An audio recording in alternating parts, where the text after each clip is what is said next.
Si el hastío del mundo confiriera por sí solo la santidad, no veo cómo yo podría evitar la canonización.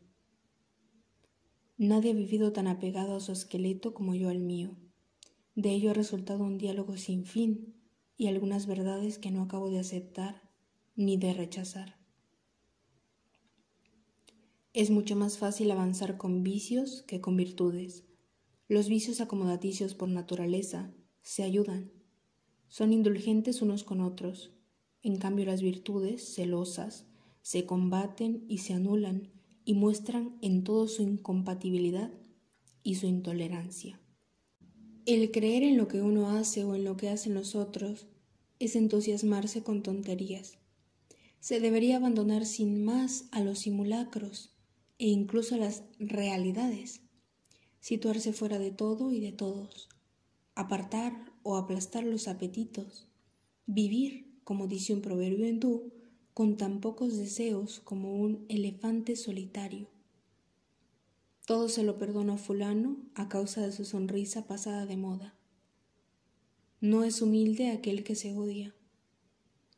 En algunos todo, absolutamente todo, tiene que ver con la fisiología. Su cuerpo es su pensamiento es su cuerpo. El tiempo, fecundo en recursos, mucho más imaginativo y caritativo de lo que se piensa, posee una extraordinaria capacidad de ayuda al procurarnos, en cualquier momento, alguna nueva humillación. Siempre he buscado paisajes anteriores a Dios.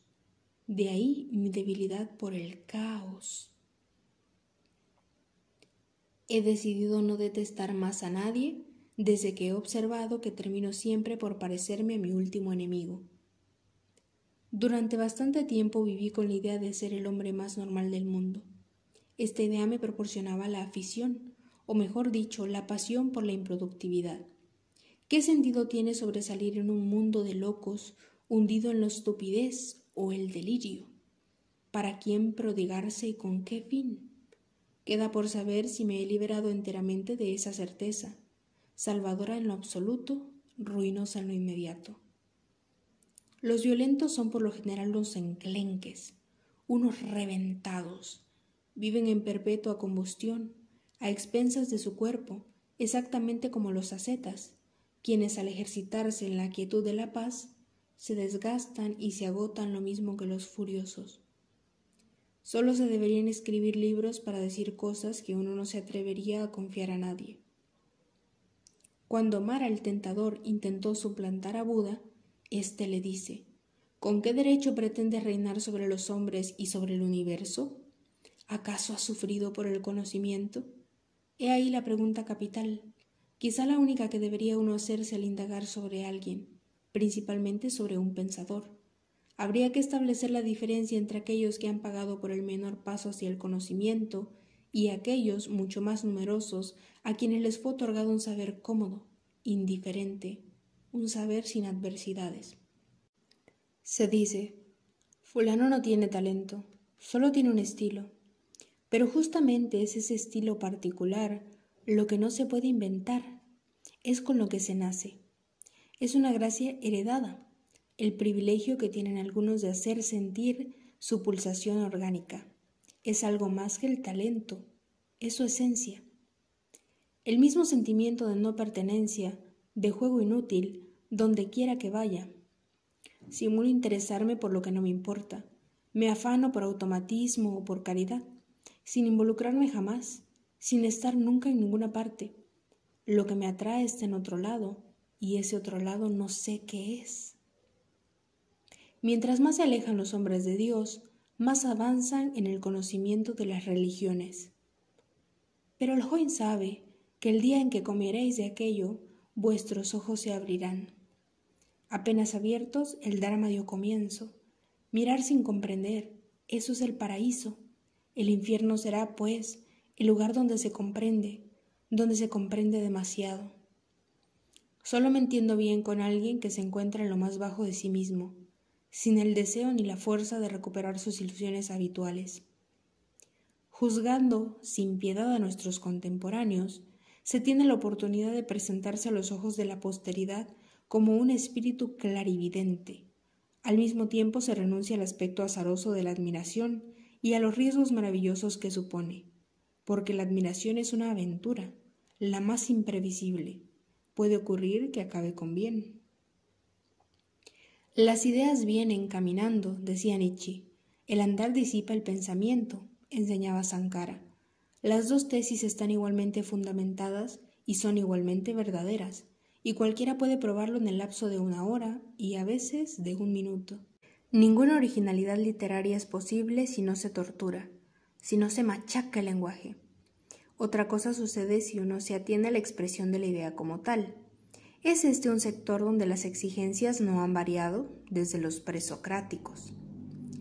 Que no sea posible remontarse sobre el concepto, escribir a ras del sentir, registrar las variaciones ínfimas de lo que se toca, hacer lo que haría un reptil si se pusiera a escribir. Todo lo bueno que podamos tener viene de nuestra indolencia, de nuestra incapacidad de pasar a la acción, de llevar a cabo nuestros proyectos y designios. Es la imposibilidad o el rechazo a realizarnos lo que mantiene nuestras virtudes, y es la voluntad de dar nuestro máximo lo que nos lleva a los excesos y a los desajustes. Ese glorioso delirio del que habla Teresa de Ávila para marcar una de las frases de unión con Dios es lo que un espíritu endurecido y por fuerza envidioso no le perdonará jamás a un místico. No existe un solo instante en el que no haya estado consciente de encontrarme fuera del paraíso. Solo lo que se esconde es profundo y es verdadero. De ahí la fuerza de los sentimientos viles. Ama Nesiri, dice la imitación. Ama ser ignorado. Solo se está contento del mundo y de uno mismo conformándose a este precepto. El valor intrínseco de un libro no depende de la importancia del tema, sino los teológicos serían los más importantes, sino de la forma de abordar lo accidental y lo insignificante, de dominar lo ínfimo. Lo esencial no ha necesitado nunca del menor talento. El sentimiento de tener 10.000 años de retraso o de adelanto sobre los demás, de pertenecer a los inicios o al fin de la humanidad. La negación no parte nunca de un razonamiento, sino de un no se sabe qué de oscuro y antiguo. Los argumentos vienen después para justificarla y apuntarla. Todo nos surge desde la sangre. En favor de la erosión de la memoria, recordar las primeras iniciativas de la materia y el peligro de vivir que de ello ha resultado. Siempre que no pienso en la muerte, tengo la impresión de trampear, de engañar a alguien dentro de mí. Hay noches que ni el más ingenioso torturador podría haber inventado.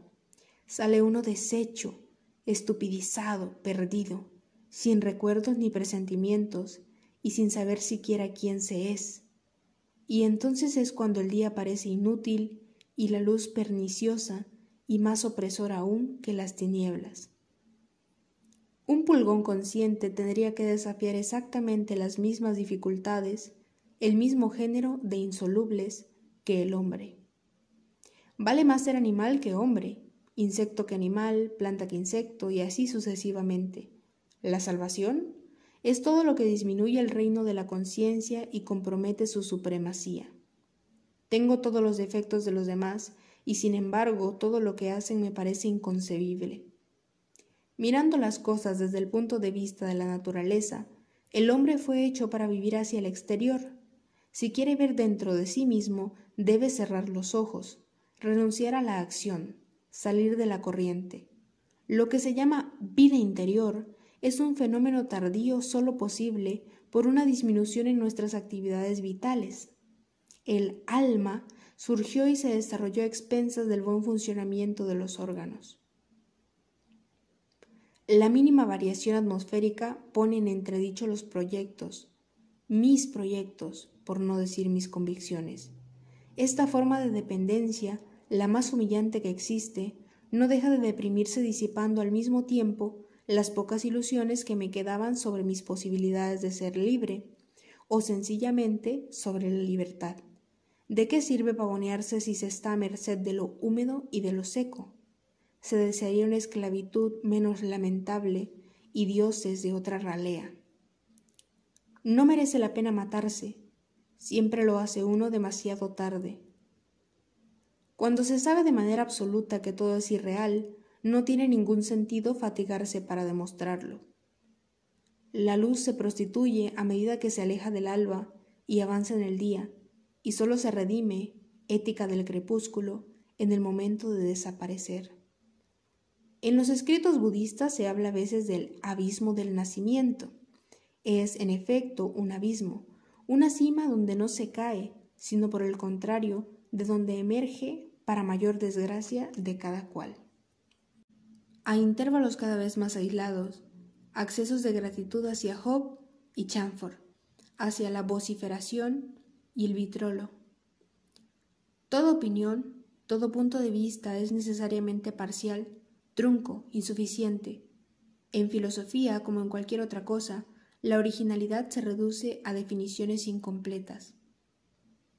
Considerando detenidamente nuestros actos llamados generosos, no hay ninguno que, en cierta forma, no sea condenable e incluso dañino, capaz de inspirarnos el arrepentimiento por haberlo ejecutado, de tal forma que no nos queda más que optar por la abstención o por el remordimiento. La fuerza explosiva de la menor mortificación. Todo deseo vencido da fuerza. Mientras más se aleja uno de este mundo sin adherirse a él, mejor se le domina. La renuncia confiere un poder infinito. En lugar de que mis decepciones converjan hacia mí en un centro y se constituyan, si no en sistema, al menos en conjunto, se han desperdigado creyéndose cada cual única y perdiéndose por falta de organización. Solo tienen éxito las filosofías y las religiones que nos halagan, ya sea en nombre del progreso o en el del infierno. Condenado o no, el hombre experimenta una necesidad absoluta de estar en el centro de todo. Incluso por esta razón es hombre, se hizo hombre, y si un día no sintiera ya esa necesidad, tendría que eclipsarse en favor de otro animal más orgulloso y más loco. Le repugnaban las verdades objetivas, el trabajo de la argumentación, los razonamientos sostenidos. No le gustaba demostrar, no le importaba convencer a nadie. El otro es una invención de dialecto. Mientras más le perjudica a uno el tiempo, más se quiere huir de él. Escribir una página sin defecto, una frase solamente, le eleva a uno por encima del devenir y de sus corrupciones. Se trasciende la muerte por la búsqueda de lo indestructible a través del verbo, a través del símbolo mismo de la caducidad. En el punto crucial de un fracaso, en el momento en que la vergüenza amenaza con aniquilarnos, de pronto nos invade un frenesí de orgullo que solo dura lo suficiente para vaciarnos, para dejarnos sin energía, para hacer descender con nuestras fuerzas la intensidad de la vergüenza. Si la muerte es tan horrible como se pretende, ¿cómo es posible que al cabo de cierto tiempo estimemos feliz a quien quiera que, amigo o enemigo, haya dejado de vivir? Más de una vez se me ha ocurrido salir de casa porque de haberme quedado no estaba seguro de poder resistir a alguna resolución súbita. La calle es más tranquilizadora porque se piensa menos en uno mismo y porque en ella todo se debilita y se deteriora, empezando por las angustias. Lo propio de la enfermedad es velar cuando todo duerme, cuando todo descansa, incluso el enfermo. Siendo joven se tiene cierto gusto por los padecimientos. Parecen tan nuevos, tan magníficos. Con la edad ya no sorprenden, pues se les conoce demasiado. Ahora bien, si no fuera por su punto de imprevisibilidad, no valdría la pena soportarlos. En cuanto uno apela a lo más íntimo de sí mismo y empieza a actuar y a manifestarse, se atribuye dones y se insensibiliza hacia las propias lagunas. Nadie está en condiciones de admitir que lo que surge de su interior podría no valer nada. El conocimiento de sí, una contradicción de los términos. Todos esos poemas donde solo es cuestión del poema, toda esa poesía que no tiene otra materia que sí misma, ¿qué se diría de una plegaria cuyo objeto fuera la religión? El espíritu que duda de todo llega, al cabo de 1000 interrogaciones, a una apatía casi total, a una situación que justamente el apático conoce a primera vista, por instinto, pues, ¿qué es la bulia sino una perplejidad congénita? Qué decepción que Epicuro, el sabio que más necesito, haya escrito más de 300 tratados, y qué alivio que se hayan perdido. ¿Qué hace usted todo el día? Me soporto. Frases de mi hermano a propósito de los trastornos y las enfermedades que padeció nuestra madre. La vejez es la autocrítica de la naturaleza. Hay que estar ebrio o loco, decía Sieyes, para hablar bien de las lenguas conocidas. Hay que estar ebrio o loco, agregaría yo, para atreverse a utilizar las palabras, cualquier palabra. El fantástico del hastío elíptico está llamado a sobresalir en cualquier carrera, salvo en la de escritor. Habiendo vivido siempre con el temor de ser sorprendido por lo peor, he tratado en todas las circunstancias de adelantarme lanzándome a la desgracia mucho antes de que sucediera. No se envidia a aquellos que tienen la facultad de rezar, pero sí a los poseedores de bienes, a los que tienen riquezas y fama. Es extraño que uno acepte la salvación de otro y no el que pueda gozar de unas cuantas ventajas fugaces. No he encontrado ningún espíritu interesante que no esté ampliamente dotado de deficiencias inconfesables. No hay arte verdadero que no contenga una fuerte dosis de banalidad.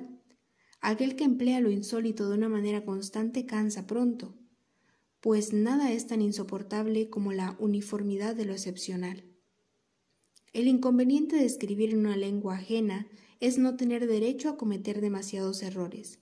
Ahora bien, buscando la incorrección sin abusar de ella, rozando a cada momento el solecicismo, es como se da una apariencia de vida a la escritura. Cada cual cree de manera inconsciente que es el único que persigue la verdad, que los demás son incapaces de buscarla e indignos de alcanzarla. Esta locura está tan arraigada y es tan útil que es imposible imaginar lo que ocurriría con cada uno de nosotros si un día desapareciera. El primer pensador fue sin duda alguna el primer maniático del porqué, manía poco habitual y de ninguna manera contagiosa. Raros en efecto son los que la padecen, los que están roídos por la pregunta y sin poder aceptar ninguna certeza, pues nacieron en la consternación. Ser objetivo es tratar al prójimo como se trata un objeto, a un muerto, es comportarse como él, como un sepultero. Este instante ha desaparecido para siempre, se ha perdido en la masa anónima de lo irrevocable. No volverá nunca, sufro por ello y lo sufro. Todo es único e insignificante. Emily Bronte. Todo lo que emana de ella tiene la particularidad de conmoverme. Howard es mi lugar de peregrinación. Caminar a orillas de un río, pasar, correr por el agua sin esfuerzo, sin precipitación, mientras que la muerte continúa en nosotros, su rumiar, su soliloquio ininterrumpido. Solo Dios tiene el privilegio de abandonarnos, los hombres únicamente pueden fallarnos. Sin la facultad de olvidar, nuestro pasado tendría un peso tal sobre nuestro presente que no soportaríamos abordar un solo instante más y mucho menos entrar en él.